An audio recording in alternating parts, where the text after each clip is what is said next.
Deus querido, Pai, grato por essa oportunidade de nos reunirmos em Teu nome. Obrigado pela Sua presença aqui em nós. Que seja gracioso, que seja poderoso, que seja renovador, que faça toda a diferença em nossas vidas, Pai, como lhe é comum. Grato por essa oportunidade. Faz a Tua vontade. Em nome de Jesus. Amém. Amém.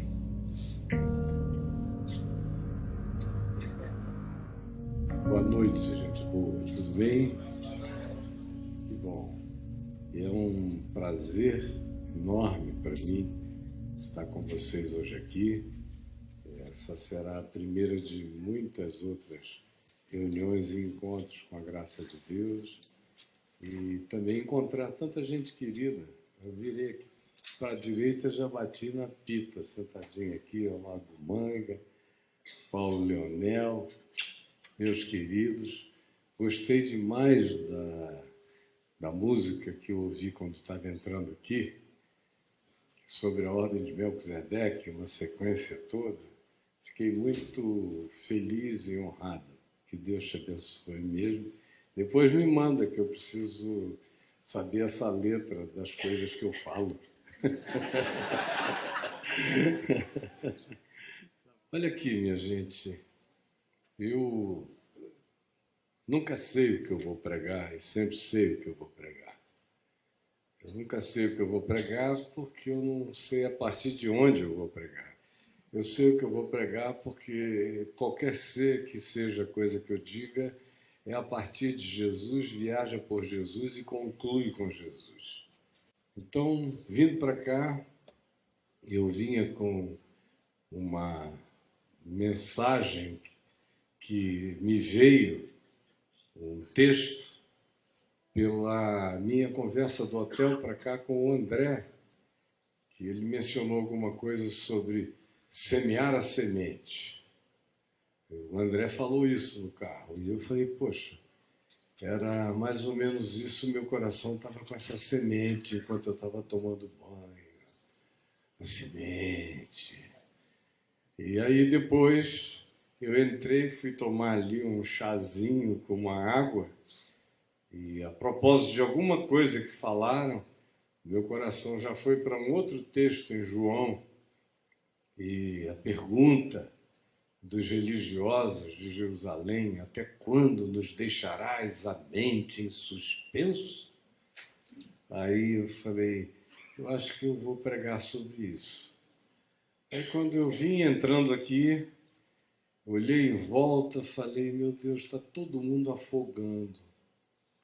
Afogando em depressão, afogando em indefinições familiares, afogando-se nesse mar de inconsistências relacionais, afogando-se no fato de que a solidez do amor deu lugar à liquidez angustiosa da iniquidade e da indefinição de todo tipo de relacionalidade, afogando-se no medo do futuro, nas depressões que viram síndrome do pânico, nas angústias variadas, algumas tópicas, com nome, com geopolítica, com estudo, análise de fenômeno, e a angústia decorrente da compreensão do problema que dali pode se expandir de modo indefinido.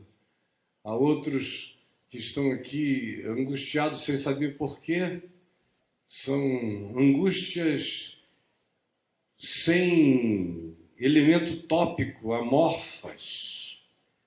São agonias sem nome. São pulsões estranhas, vontade recorrente de morrer. É o que acontece com quase todo mundo, as pessoas mais sãs. De vez em quando sentem uma vontade de desaparecer. São aqueles dias que, se você tivesse a opção de apertar o botão de nihilo, de nada, de coisa nenhuma, na vida o indivíduo faria, se não doesse e não tivesse inferno, segundo as escatologias do medo, que é o que mantém muita gente sem fazer o ato de autoextermínio com medo da consequência escatológica. É quando o medo do inferno mantém pessoas vivas, só porque até agora o inferno é pior do que a vida delas. Mas chega um dia em que a vida presente fica tão angustiosa que o inferno deixa de ser uma reflexão proibitiva para o ato de autoextermínio, como a gente vê acontecendo todo dia, toda hora, crescendo no planeta em todas as direções. Antes de vir para cá, no hotel, eu estava falando com um amigo meu, foi presidente do Comitê de Lausanne, lá, um comitê que vocês que são jovenzinhos não conhecem, mas teve uma importância brutal na tentativa da evangelização mundial de 1974 até mais ou menos 1998, ano 2000, por aí. E ele estava justamente me falando disso, numa reunião em Albuquerque, nos Estados Unidos, com líderes jovens, e ele disse: Caio, a angústia para todo lado aqui é essa. É gente sem razão para viver e pregando o evangelho, e são pastores, estão atrás dos púlpitos, ensinam a escritura, mas não sabem se sobreviverão mais uma semana, aquela angústia de ser terrível. E isso cresce indefinidamente. A descrição desse fenômeno fica do tamanho do mundo e de tudo que nele há, porque é assim que as coisas estão se manifestando no coração da maioria esmagadora das pessoas. Isso não escolhe fronteira, nem geopolítica, nem religião, nem grupo religioso, nem denominação. Dá na alma de qualquer um, atinge a qualquer pessoa, vitima os filhos da gente, os netos, os parentes, os conhecidos. Você leva susto aqui e ali, é impregnante, é radioativo, é um pânico universal que pervade o coração de todo mundo. Antigamente você tinha isso muito mais entre os que pensavam, os reflexivos, ou entre aqueles que tinham já esgotado todos os mecanismos consumistas de ilusão. Tinham dinheiro para possuir tudo, para testar tudo, para provar tudo, e uma vez que tudo estava aprovado e testado, o coração continuava na mesma agonia irreparável, na mesma aflição não designável. E os diagnósticos são todos gerais, são labels e labels que são inventados e colados e pregados para o indivíduo sair por aí carregando a cartela dele de que nome é a sua agonia, é o seu desespero, é a sua inexplicável infelicidade, é a sua latência mórbida. Isso para todo lado. Tua mãe está assim, teu pai, ou você, a esposinha que não pôde te acompanhar.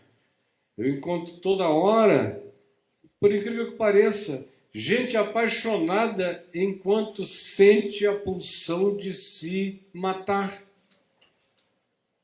Eu tenho encontrado gente que diz: eu estou apaixonado e ao mesmo tempo eu estou a fim de morrer. Porque nem mais o amor apaixonante está motivando certas pessoas e indivíduos a encararem a angústia de ser. Tem algo vivo neles que os faz apaixonarem-se, e tem algo morrendo neles que faz com que a paixão seja menos importante do que a angústia de existir. Quando a gente chega num ponto desse na existência, aonde até o melhor sexo não adia a agonia autodestrutiva no indivíduo, é porque alguma coisa muito ruim cresceu. É quando as pessoas começam a olhar para os montes e dizer: caiam sobre nós. É quando começam a surgir multiplicação de orações que dizem: Senhor, me leva sem dor durante a noite. Gente saudável, gente jovem, gente bonita, gente que tem, gente que pode. Mas você hoje encontra a mesma coisa, que era quase impossível de encontrar, que é o adolescente se suicidando na favela. E se você for perguntar a razão, não é por causa de tiro, bala perdida, milícia, conflito de grupos, gangues de traficantes, não. É pela angústia de estar vivo.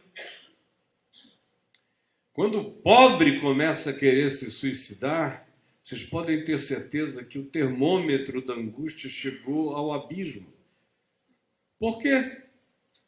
Porque a fome, a miséria, a instabilidade, a não segurança, a incapacidade de qualquer previsão futura mínima que o indivíduo possa ter, porque o pobre não tem isso, e é o que o mantém regularmente lutando, sem pensar em existencialidade, em dor, em agonia, em angústia, em pânico, em depressão, em nada, porque a fome e o medo da fome são propulsores existenciais poderosos que fazem com que o indivíduo adie as angústias da alma, que passam a ser quase luxos existenciais diante da ausência de alimento físico.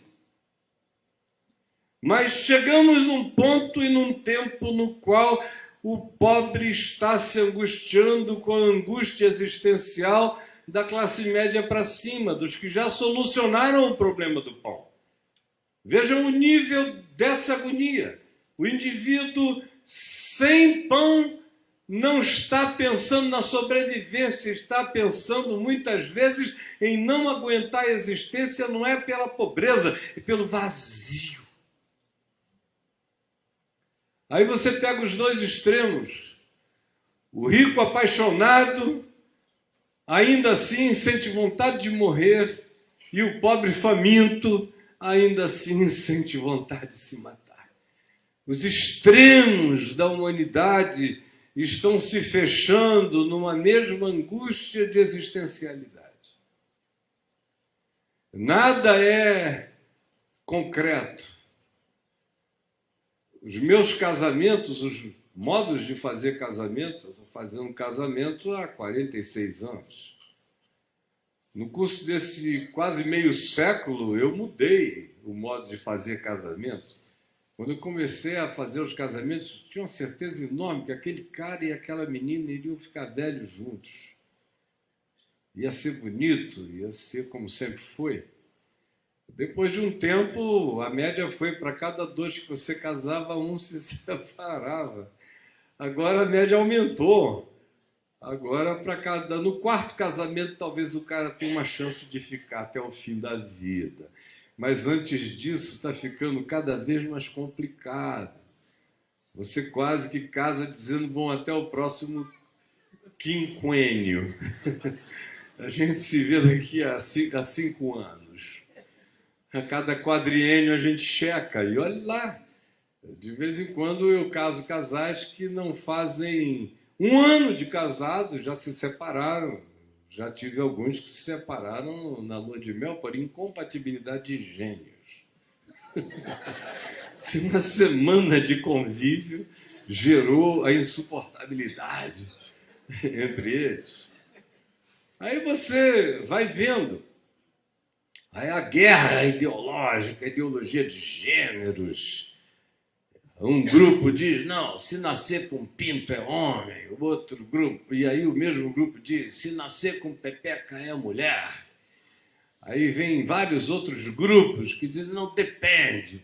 Pode nascer com pinto e se sentir mulher, pode nascer com pepeca e se sentir homem. Aí já tem um outro grupo que diz: vocês são muito maniqueístas, estão divididos só entre homens e mulheres. Tem um alfabeto enorme de variações. Enorme.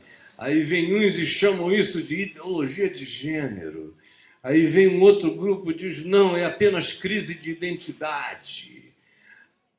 E as filosofiações a respeito do processo geram brigas enormes. Mas o fato é que todo dia, eu que não faço outra coisa na vida a não ser lidar com gente, vejo que com ideologia, sem ideologia, seja como seja, as pessoas de fato não têm mais definições claras acerca de si mesmas por muito tempo, e algumas passam a vida toda sem ter. E às vezes você leva o susto de ver uma pessoa chegar aos 50 anos e dizer: poxa vida, eu gerei 4 filhos, fui casada não sei quantos anos, só descobri agora que o meu barato é uma amiga minha. Aí separa para lá, para cá, como cara também. Você entra lá no meu portal, se fizer essa pergunta, tem milhares de sujeitos dizendo a mesma coisa. Foi só muito depois que eu descobri. Ou também tem aquele grupo que diz: tanto faz, por que vocês têm essa necessidade de definição de identidade ou de gênero? Depende do dia, da hora, do turno, da circunstância. Não tem absolutamente nada para ser definido. É um slime, é uma geleca. Sim, você pode dar a forma que você quiser. E isso vai ficando cada vez mais próximo do que a gente chama de líquido, que não tem solidez, que não tem palpabilidade, que não tem definição do ponto de vista de formatação, que pode ser qualquer coisa, que cabe em qualquer situação, que não está aberta a nenhuma forma de fixação, e é esse o ambiente no qual todos nós estamos vivendo. Esse é o mundo à nossa volta, e olha que a gente ainda está num país careta, demais. E da última eleição para cá, a gente foi para um regime de neandertais, de tão para trás que avançamos. É o Back to the Past, é o nome do filme, não é To the Future, é To the Past. No entanto, apesar de politicamente nós sermos tão retrógrados hoje em dia, a angústia do teu coração não conhece ideologia. Não interessa quem você é, a agonia está aí, pulsando, presente, a aflição não para, nenhum decreto muda isso. A Damares pode chegar e dizer: começou uma nova era. Meninos vestem azul e meninas vestem rosa. Que ela mesma vai dormir ainda angustiada, sem ter, quem sabe, se definido numa quantidade enorme de outras coisas na vida. E isso não é novo.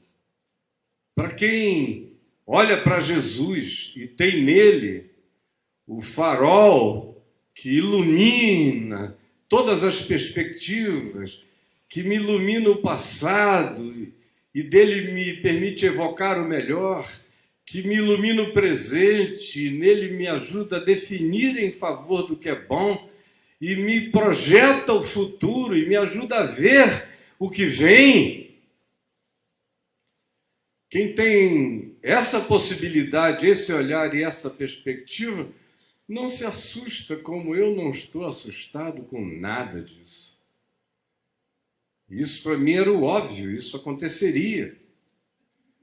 Quando, bem novo, eu comecei a ver quais eram as perspectivas do que a ciência genética produziria, quando eu comecei a ver o que as descobertas de Franz Crick, e quando eu comecei a ver o que a psicologia de Skinner propunha quando eu comecei a ver o que a engenharia genética estava abrindo de possibilidades para o futuro, e quando o genoma humano foi decifrado, para mim se estabeleceu aquela convicção afirmada por Deus na Torre de Babel: agora já não haverá limites para tudo quanto intentam fazer. Aí não é à toa. Essa informação vibra como informação consciente, discernível, captável, processável, e vibra como transmissão telepática, transmissão emocional, vibracional.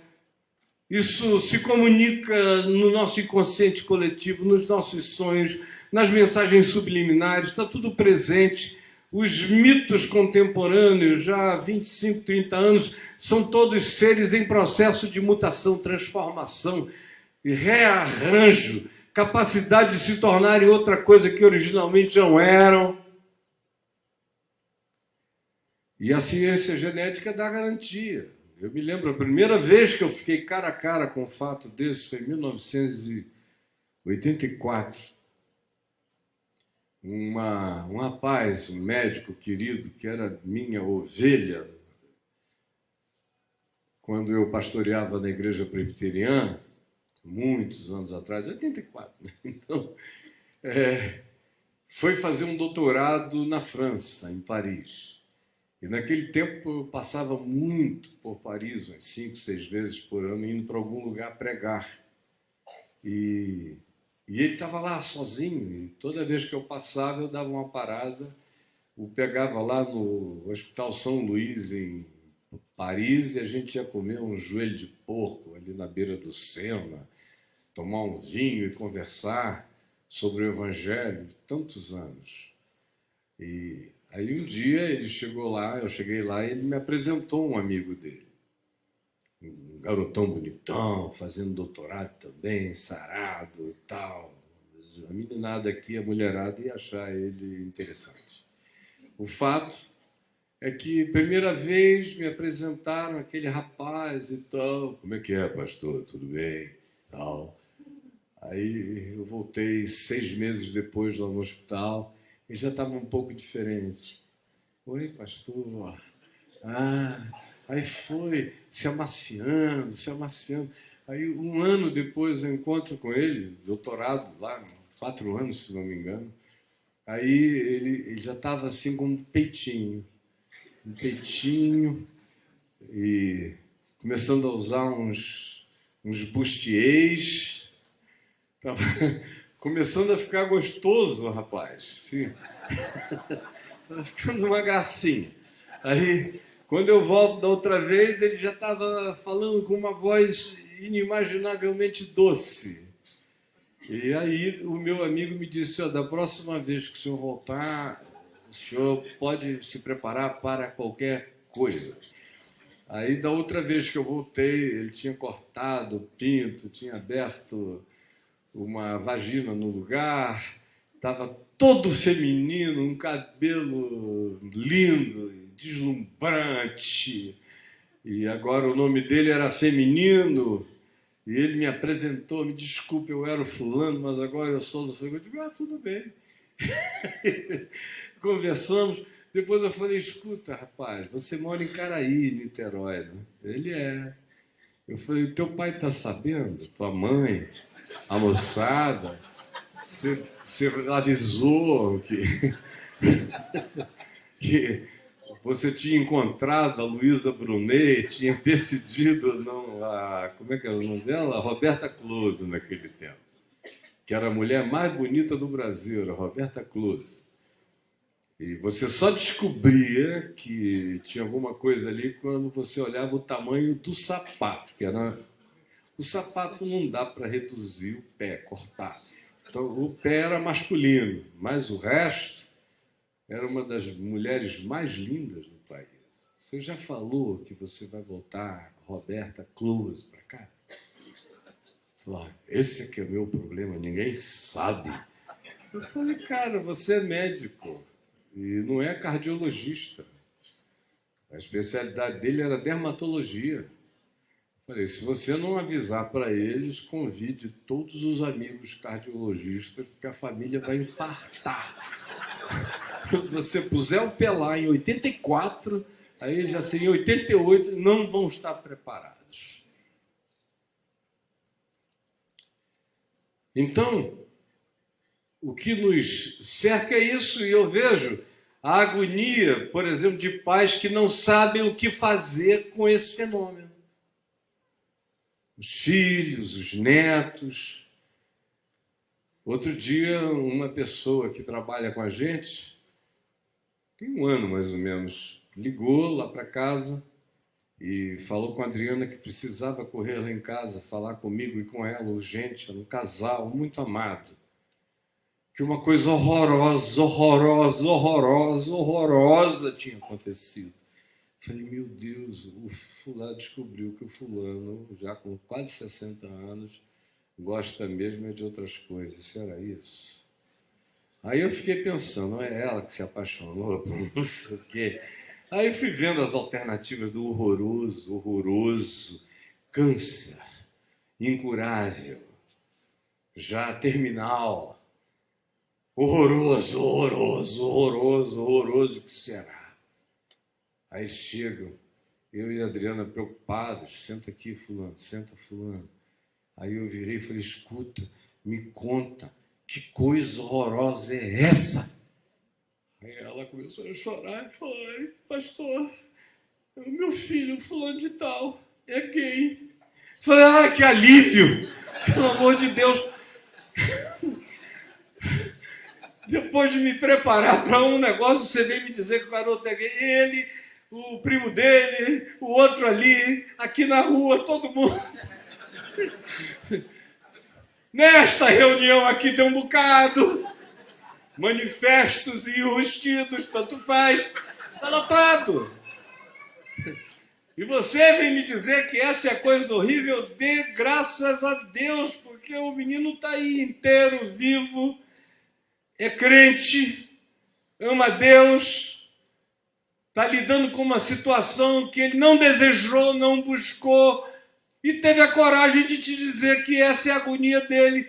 Se ele não tivesse essa coragem de te dizer, de tratar isso na luz como ele está tratando, o que poderia acontecer estatisticamente falando, como acontece com filho de crentes, é que a alternativa fora disso é ir embora de casa, ou o amor familiar é tão grande e a vergonha do indivíduo é tão profunda que ele tira a vida.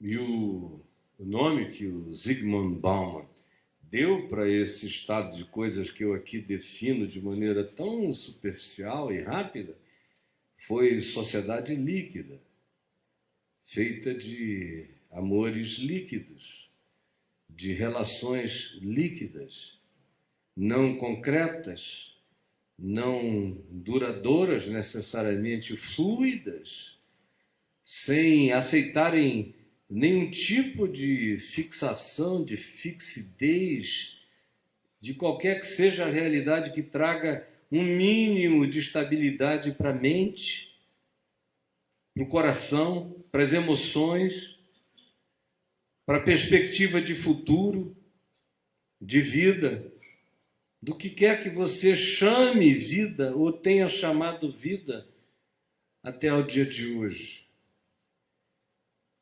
E isso me traz, como me levou ontem em Niterói, no Teatro Municipal, onde eu estava falando, a desejar ler o texto que eu lerei agora, em Mateus capítulo 14, do verso 22 em diante, que coloca Jesus nesse ambiente líquido,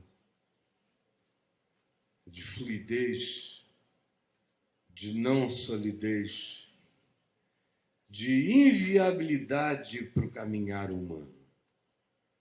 Porque o que eu acabei de descrever aqui é um cenário de afogamento, de angústia, de desespero, de inadaptabilidade, de inadequação da mente, da alma humana, conforme nós a conhecemos e conforme ela se formou nesses milênios de construção, de sinapses, de definições, de necessidade de procriação para que a humanidade continuasse até bater no muro da ciência genética que prescinde de sexo, de homem e de mulher em acoplagens de natureza natural, onde você pode se reproduzir para além do que seja o limite até então estabelecido, quando você pode deixar aqui as suas sementes para serem reproduzidas depois que você for, e agora a perspectiva de instalarem chips na mente dentro de 5 anos para você começar a fazer download de tudo. É um cenário para o qual eu não fui feito para viver, nem você, mas que nem por causa disso ele é uma surpresa para Jesus. Ele não é uma surpresa. A sociedade líquida não é uma surpresa para quem andava sobre as águas. Logo a seguir, compeliu Jesus os discípulos a embarcar e passar adiante dele para o outro lado, enquanto ele despedia as multidões. E, despedidas as multidões, subiu no monte, a fim de orar sozinho. Em caindo a tarde, lá estava ele, só. Entretanto, o barco já estava longe, a muitos estádios da terra, açoitado pelas ondas, porque o vento era contrário. Na 4ª vigília da noite, foi Jesus ter com eles, andando por sobre o mar. Já no meio da noite, na escuridão, vento, ondas vagas, encapelamentos, insegurança. E eles dentro do barco em pânico. E Jesus foi andando sobre o mar. Atravessou o ambiente líquido, inóspito para a passagem humana, na direção deles que estavam todos angustiados, amedrontados, apavorados no mesmo barco. Assim como nós, estamos todos, meus amigos, no mesmo barco. Não tem nenhuma galé passando por ali dando segurança maior. Isso acontece na vida de qualquer um, o que nos coloca no mesmo barco. E se eu começasse a perguntar aqui, em associação às coisas que eu já disse hoje à noite, qual delas você conhece por experiência em você, ou na sua família, ou na sua esposa, ou em relação aos seus pais, ou em relação aos seus filhos ou netos? Uma quantidade expressiva de pessoas, sinceramente, teria que dizer: está acontecendo comigo, e nós, com certeza, temos que admitir que estamos no mesmo barco. Mas essa sociedade, assim chamada líquida, não é surpresa para esse que vai ao encontro deles no meio da noite escura, andando sobre as águas. Portanto, lá vem ele. E os discípulos, ao verem-no andando sobre as águas, ficaram aterrados e exclamaram: é um fantasma. É o que eu vejo que está acontecendo aqui entre nós. Quando eu digo aqui entre nós, é na terra inteira. Todos os informes que eu tenho do que está acontecendo no mundo descrevem o mesmo cenário, porque globalizada é essa angústia todo dia, com pequenas variações culturais, mas não há disfarce para a universalização dessa agonia. E o que eu vejo, e é o que explica a razão pela qual tem tanto crente se matando, é porque a impressão que chegou para a maioria das pessoas é que a gente entrou num ambiente para o qual não havia previsão no Evangelho. Não é essa a sensação que muita gente tem aqui? A gente foi ensinado muita loucura, eu digo a gente porque eu vi o que estava acontecendo com vocês. Graças a Deus me excluam fora dessa, porque desde cedo eu sempre disse o oposto. Por isso não preciso fazer adaptação de nada. Eu sempre soube que esse tempo chegaria, que essa realidade absolutamente indefinível, que é completamente líquida e, portanto, é afogante, nos faz sossobrar, nos torna inadequados para viver. Não temos guerras para esse tempo, para essa hora, para essa era. Não fomos adaptados para viver nessa agonia. Não somos anfíbios para viver nesse processo. E a maioria se afoga de angústia, de medo, de indefinição, ou mesmo quando não processa isso lucidamente, responde inconscientemente a isso na manifestação da angústia, da tristeza inexplicável, da depressão, do medo, do pânico, do indefinível, do não pontuável, e que atinge de todo lado e chega com todas as caras e não poupa ninguém. E não há uma terra de gozem para os crentes. Vocês sabem o que é isso? Não é uma terra de prazer sexual, terra de gozem. É lá no Egito, no livro de Êxodo, que diz que os hebreus viviam na terra de Gósen e que aquelas pragas todas do Egito atingiam o Egito inteiro, menos a terra de Gósen. Eu ouvi durante o curso desses quase 50 anos pregando o Evangelho, uma quantidade enorme de pessoas garantindo que quando os piores dias chegassem, os crentes seriam poupados, porque havia uma terra de Gósen.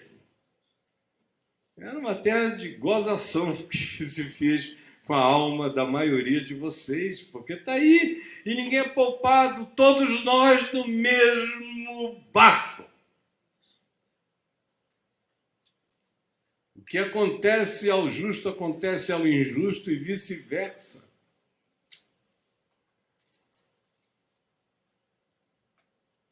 E a maioria de nós foi treinada com expectativas pré-definidas acerca de como Deus agiria nesse tempo, nessa hora.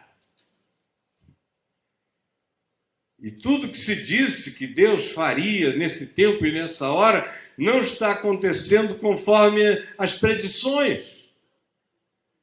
Você vê líderes de comunidades enormes, de milhares de pessoas, mas a esposa dele em casa está angustiada, sepultada em aflição inexplicável, enquanto ele prega prosperidade, poder, vitória, mas ninguém pode encontrar com a mulher dele, senão a coisa toda cai, porque ele está vendendo aquilo que dentro da casa dele não é verdade, e ele sabe que não é.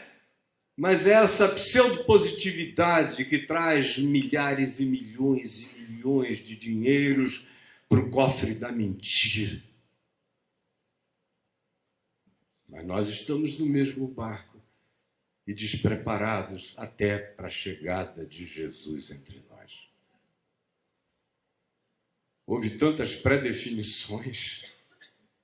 Aqui mesmo, nesse texto do Evangelho, se você abrir em João, no capítulo 6, você vai ver o paralelo dessa narrativa de Jesus andando sobre o mar, e você vê que os discípulos que foram compelidos por Jesus a atravessarem antes dele, porque ele ficou para trás despedindo as multidões, se sentiram estranhos quanto a irem sem Jesus. E o que eles fizeram? Como bons estrategistas e pessoas preocupadas com gestão, eles deixaram um barquinho, que João 6 diz, que ficou para trás. Que no dia seguinte, quando eles chegaram, não encontraram Jesus, a multidão encontrou só um barquinho que tinha sido deixado pelos discípulos para Jesus usar e ir atrás dele.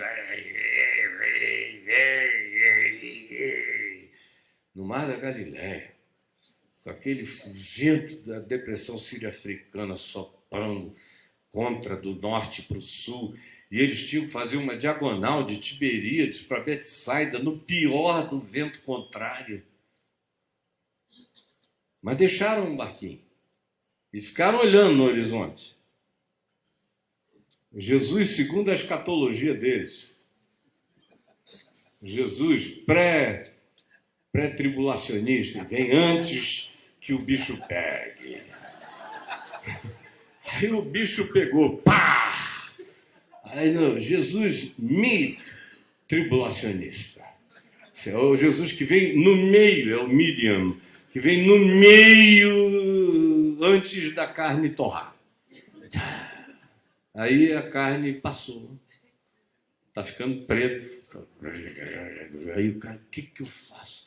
O amilenismo já acabou, porque antes era a expectativa de que a humanidade criaria um tempo de 1000 anos de felicidade. Era outro barquinho escatológico. Ficou para trás, lá atrás, coitado. Aí chegou um pessoal que começou a ver o que está acontecendo.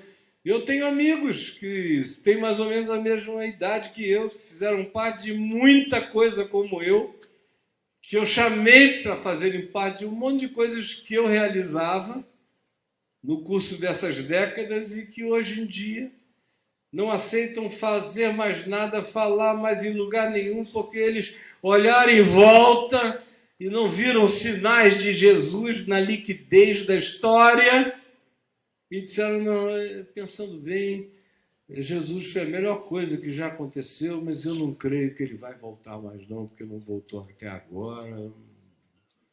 Não creio que ele volte, nunca mais. Se a gente der sorte, a gente vai para ele. Mas essa história de esperar ele vir para nós, tira do cardápio histórico que não vai acontecer. Um monte. Os barquinhos, os modus operandi, tudo isso se frustrou. Na década de 80, o que saía de livros sobre a volta de Jesus, 70 e 80? 70 era aquela esperança, com profecias organizadas pelo Hal Lindsey. Jesus não voltou conforme ele disse, mas ele ganhou milhões de dólares às custas dessa falácia. Aí vem a década de 80, teve gente mais ousada, quando foi chegando o tempo do alinhamento dos planetas, vocês estavam vivos nesse tempo? Não, porque tem que perguntar, não é? Alinhamento dos planetas, na década de 80. Eu estava almoçando com o bispo Roberto Macalister, ali num restaurante em Botafogo, no dia do alinhamento dos planetas, e um amigo comum tinha escrito um livro, O Alinhamento dos Planetas e a Volta de Jesus. O livro foi divulgadíssimo. E, cara, quem quer conhecer essa escritura sabia que aquilo ali estava fadada a cair em desuso no dia seguinte, ao alinhamento dos planetas. Aí eu saí com o bispo Roberto, a gente almoçou, íamos voltando de volta para o gabinete dele em Nova Vida.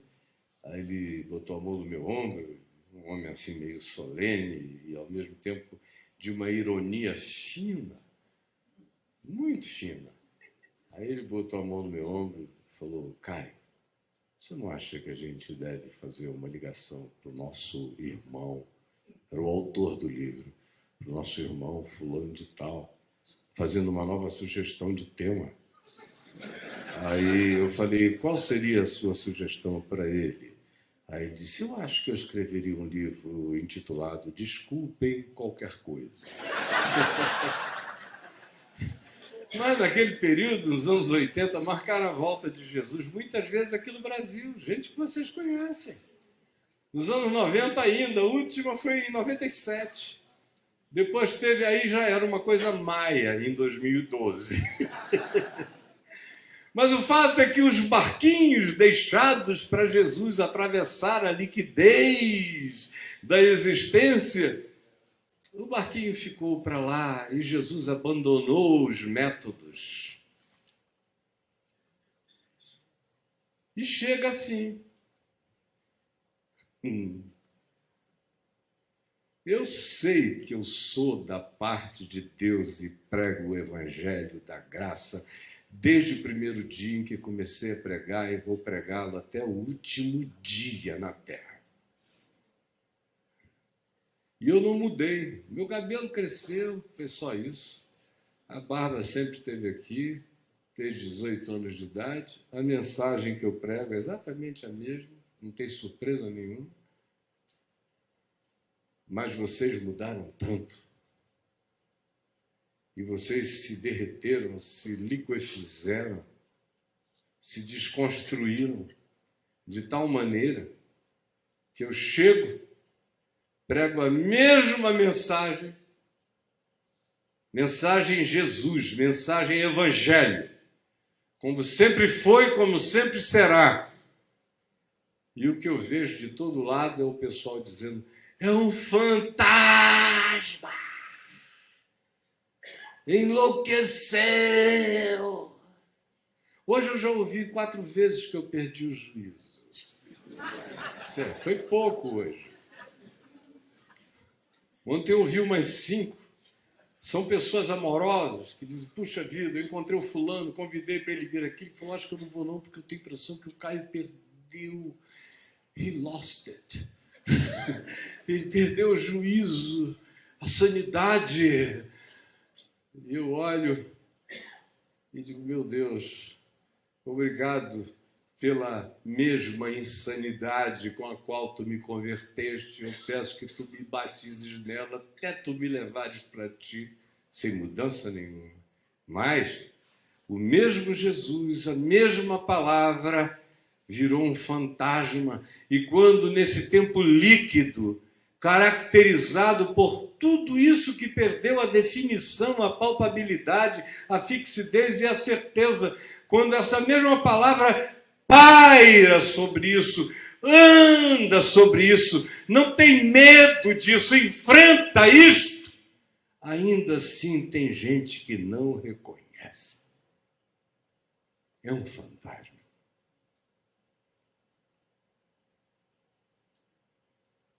A tristeza é que Jesus está vindo, andando sobre as águas. Eu estou encontrando com ele todo dia por aí, nos lugares mais impensáveis.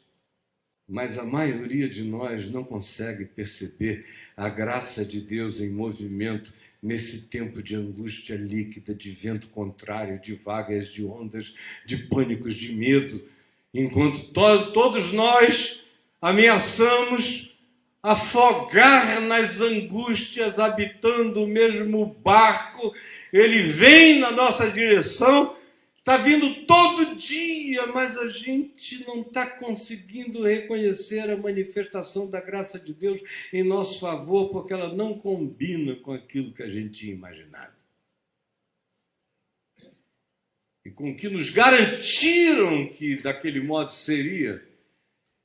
E aí a liberdade de Deus ser Deus, de deixar os barquinhos da nossa presunção, da nossa ajuda humana para Deus remar e vir na nossa direção, quando Ele não se utiliza de nada disso que você tinha sido doutrinado como alternativa de você para Deus, de Deus para você, quando tudo isso se dissolve, ou quando tudo isso se torna inútil, ou quando Ele despreza as nossas alternativas e anda na sua liberdade absoluta de ser Deus na nossa vida e na nossa direção, a gente não discerne. Tem muita gente aflita aqui só porque não aceita que a graça está chegando com a cara que ela está chegando. Que a ação de Deus neste tempo está se manifestando de um modo absolutamente para além de tudo que você tinha concebido, pensado, imaginado, de tal modo que é Deus mesmo vindo na sua direção, mas você o confunde com uma fantasmagoria.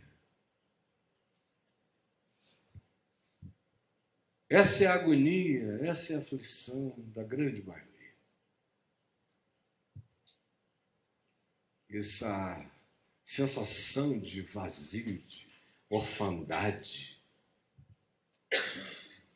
que leva a gente a angústias indizíveis, decorre em muitos casos, do ponto de vista psicológico e espiritual e existencial, decorre da falência das nossas antigas esperanças. Todas elas não passavam, todavia, de construções dos nossos artefatos teológicos, doutrinários, catequeses, esperanças humanas, pré-definições para Deus, que Ele desprezou e deixou e deixará, porque Ele vem como Ele vier. Eu é que tenho que abrir os olhos e discernir a graça dessa soberania vindo na minha direção, nesse mundo líquido, impensável. Mas eles disseram, é um fantasma. É um fantasma. Podem deixar. Essa é a Bíblia que eu tenho desde que me converti. Recebeu tapa de endemoniado para tudo que é lado. Se você passar aqui no exame de DNA, você vai ver saliva do mundo inteiro. Cuspe de russo, de irlandês, de inglês, de índio, e o meu, sobretudo, né? E os pedaços, mas está tudo em cima. Depois eu ajeito. Olha só, como é que as coisas estão caindo na minha velhice. É treino. E os discípulos, ao verem-no andando sobre as águas, ficaram aterrados e exclamaram, é um fantasma. E, tomado de medo, gritaram. E Jesus imediatamente lhes disse, não temais, tende bom ânimo. Sou eu. Que coisa mais linda. Eu não sei para vocês, eu devo ser um idiota. Mas eu fico apaixonado. Eu encaro o Titanic, eu vou para as cabeças, não quero nem saber. Se Jesus é quem Jesus disse ser, e se Ele é quem eu creio que Ele é, pelo amor de Deus, olha só.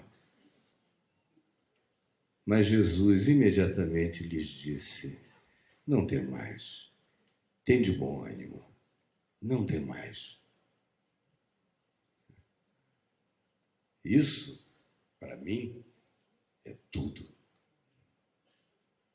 Mas você tem que crer que Ele é Ele, e que a palavra dEle realiza isso se eu creio.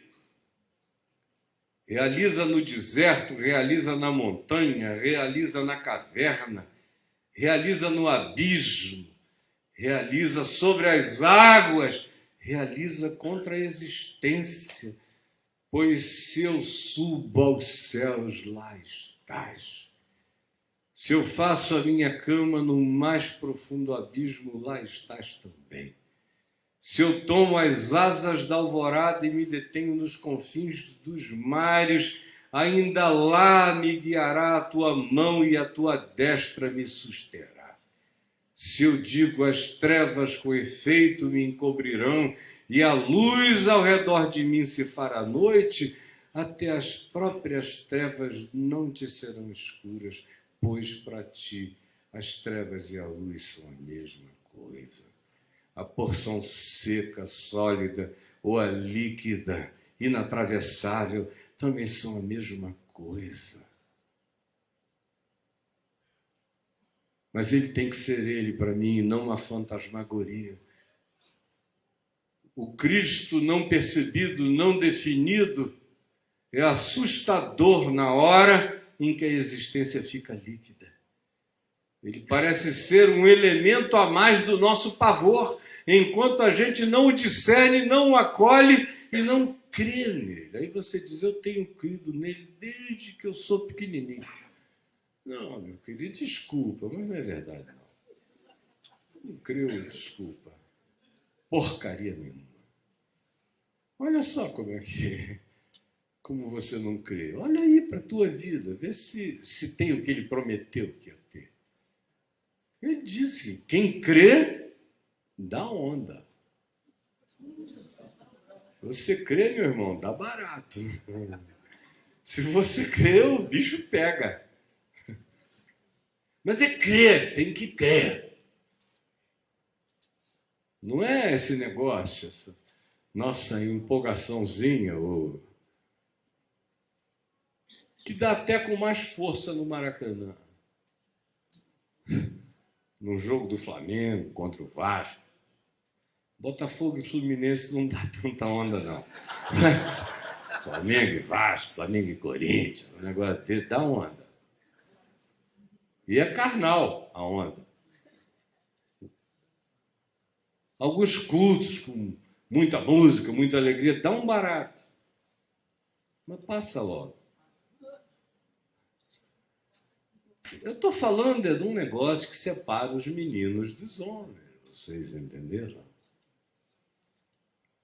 Quando ele, aí caiam 1000 ao teu lado, 10.000 à tua direita, tu não serás atingido, não é porque nada te acontecerá, pode acontecer qualquer coisa, mas mesmo que te aconteça, tu não serás atingido, porque tu não és teu corpo, tu és tua mente, tu és teu espírito, tu és tua consciência. E isso que tu és não será atingido por nada se tu creres assim. Tem de bom ânimo. Sou eu. Cara, quando Jesus me disse algumas vezes no curso da vida, calma, sou eu. Vocês não têm ideia do que aconteceu. Eu me lembro de um dia, em setembro de 1998, na Flórida, em Miami, daquela história de bruxaria política chamada Dossiê Caimã. Aí os caras que estavam ali há quase um ano pedindo para eu tocar aquilo adiante, eu fugindo daquela história para lá e para cá, os políticos daqui, os interessados de lá. E aí chega um dia em que saiu no jornal dizendo